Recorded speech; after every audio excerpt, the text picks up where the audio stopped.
Hello दोस्तों, आज मैं बहुत दुखी हूँ। आज एक तारीख है, आज हमारे चाचा जी का 10 बजे मौत हो गया और मैं इतना दुखी हूँ मत पूछो। वो अपने सिस्टर के घर गए थे, पता नहीं उन्हें क्या हुआ।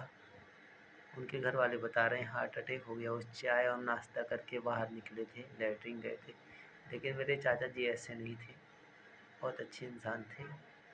अभी उनकी उम्र भी कोई नहीं, अगर 4 लोग को पकड़ देते तो 4 लोग छूट नहीं पाते। इतना मेरे चाचा जी अच्छे थे।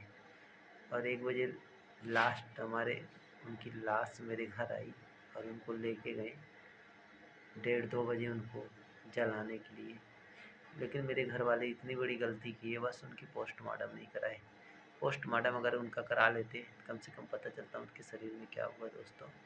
इसलिए मैंने बहुत दुखी हूँ। आज 1 तारीख है, मेरे चाचा जी का अंतिम संस्कार हुआ दोस्तों।